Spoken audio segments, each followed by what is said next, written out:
पहला प्रश्न है, भारत के महान न्यायवादी की नियुक्ति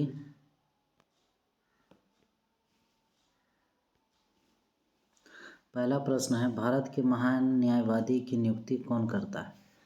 भारत के महान न्यायवादी की नियुक्ति राष्ट्रपति के द्वारा की जाती है। ऑप्शन हो जाएगा बी।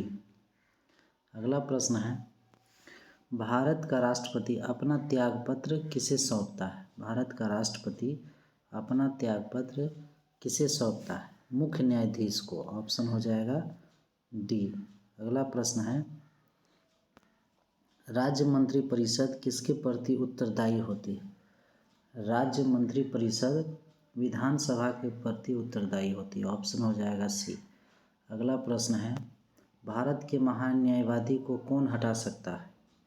ये राष्ट्रपति के पश्चात प्रयत्न होते हैं, राष्ट्रपति हटा सकते हैं। ऑप्शन हो जाएगा ए। अगला प्रश्न है, पटना हाई कोर्ट की स्थापना कब हुई? पटना हाई कोर्ट की स्थापना 1916 ईस्वी में हुई। ऑप्शन हो जाएगा ए। अगला प्रश्न है, बिहार में लोकसभा सीटों की संख्या कितनी है? बिहार में लोकसभा की सीटों की संख्या 40 है। ऑप्शन हो जाएगा डी। सातवां प्रश्न है, राज्यसभा और लोकसभा की संयुक्त बैठक कौन बुला सकता है? राज्यसभा और लोकसभा की संयुक्त बैठक राष्ट्रपति बुला सकते हैं। ऑप्शन हो जाएगा ए। अगला प्रश्न है, भारत के राष्ट्रपति को पद से कौन हटा सकता है? भारत के राष्ट्रपति के पद से संसद के द्वारा महाभियोग पारित करके।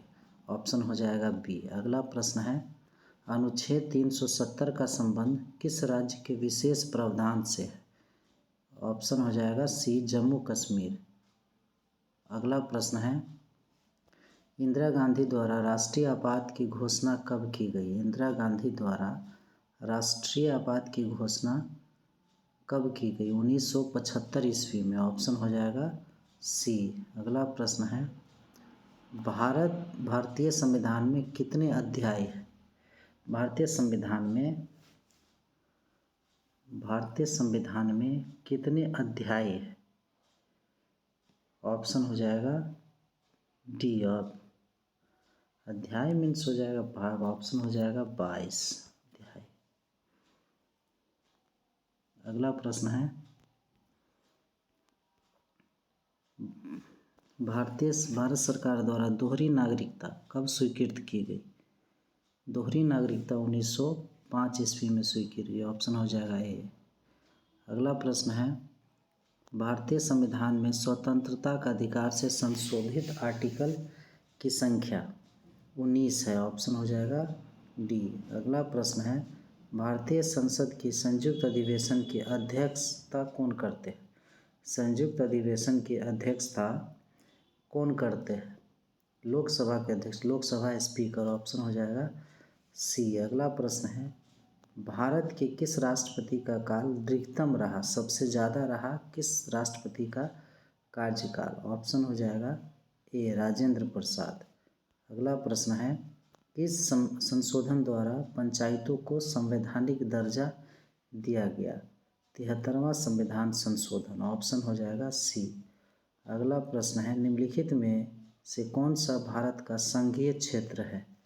संघीय क्षेत्र है, संघीय क्षेत्र मीन्स केंद्र शासित प्रदेश, दादर नगर हवेली। ऑप्शन हो जाएगा डी। अगला प्रश्न है, राष्ट्रपति अपना त्यागपत्र देते हैं,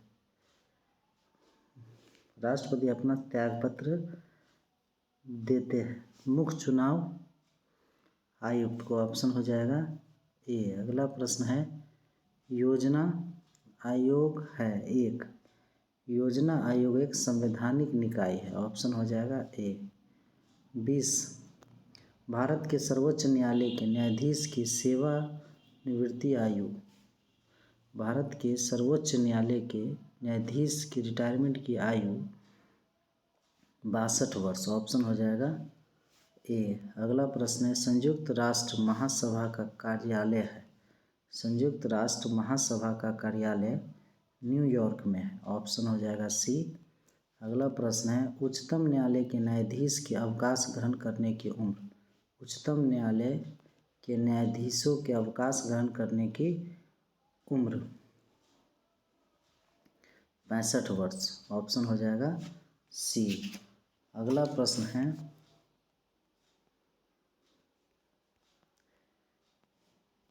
इनमें से कौन भारत के राष्ट्रपति द्वारा नियुक्त नहीं होते हैं? राजदूत होते हैं, प्रधानमंत्री, भारत के मुख्य न्यायाधीश, उपराष्ट्रपति का चुनाव होता है। ऑप्शन हो जाएगा डी। अगला प्रश्न है, विभिन्न राजनीतिक दलों की स्वीकृति राष्ट्रीय पार्टी अथवा प्रादेशिक पार्टी के रूप में कौन प्रदान करता है? ऑप्शन हो जाएगा बी, चुनाव आयोग के द्वारा विभिन्न राजनीतिक दलों की स्वीकृति, चाहे वो राष्ट्र पार्टी हो या प्रादेशिक पार्टी हो, चुनाव आयोग प्रदान करते हैं। ऑप्शन हो जाएगा बी। अगला प्रश्न है, भारतीय नागरिकों के मौलिक कर्तव्य, भारतीय नागरिकों के मौलिक कर्तव्य 11 मौलिक कर्तव्य, संविधान निर्माण समय एक भी नहीं था, वर्तमान में 11 मौलिक कर्तव्य। ऑप्शन हो जाएगा सी। अगला प्रश्न है, राज्यसभा में सदस्यों की अधिकतम संख्या, राज्यसभा में सदस्यों की अधिकतम संख्या 200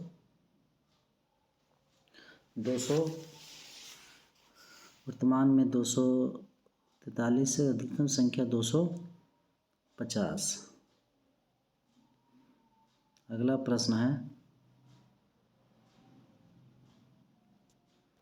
भारत में राष्ट्रपति आय लेखा किसके द्वारा प्रकाशित की जाती है? राष्ट्रपति आय लेखा किसके द्वारा प्रकाशित की जाती है? केंद्रीय सांख्यिकी संगठन CSO। ऑप्शन हो जाएगा डी। अगला प्रश्न है, भारत के उपराष्ट्रपति का चुनाव करने वाले सदस्य होते हैं, भारत के उपराष्ट्रपति का चुनाव करने वाले सदस्य होते हैं, पार्लियामेंट के द्वारा होता है, संसद के द्वारा। ऑप्शन हो जाएगा ए। अगला प्रश्न है, मुख्य न्यायाधीश के अतिरिक्त उच्चतम न्यायालय में न्यायाधीशों की संख्या होती है, न्यायाधीशों की संख्या होती है 33।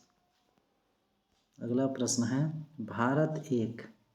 भारत एक धर्मनिरपेक्ष राष्ट्र है। ऑप्शन हो जाएगा ए।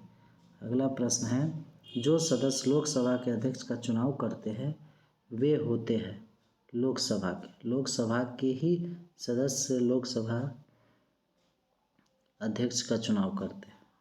ऑप्शन हो जाएगा डी। अगला प्रश्न है, भारत के राष्ट्रपति जिन सदस्यों द्वारा चुने जाते हैं वे होते हैं पार्लियामेंट, संसद, लोकसभा, राज्यसभा एवं राज्य के विधानसभा के सदस्य। ऑप्शन हो जाएगा सी। अगला प्रश्न है, पंचायती राज लागू किया गया, पंचायती राज 1959 ईस्वी में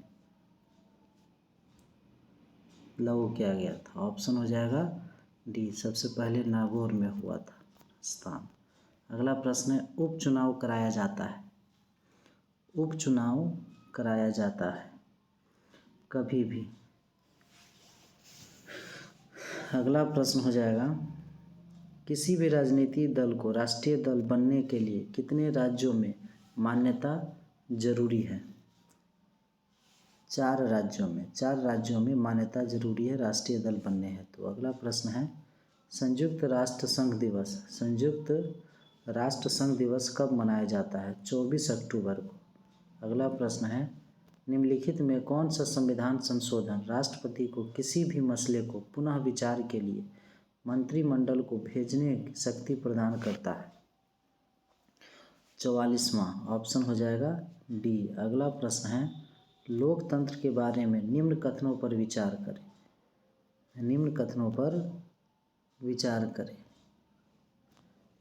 इनमें लोगों द्वारा निर्वाचित सरकार का गठन होता है, सही है। लोकतंत्र में वर्तमान में सत्ताधीन लोगों को हराने की संभावना काफ़ी होती है, गलत है। प्रत्येक मत का मूल्य एक ही होता है, ए हो जाएगा और सी हो जाएगा। Option A. अगला प्रश्न है,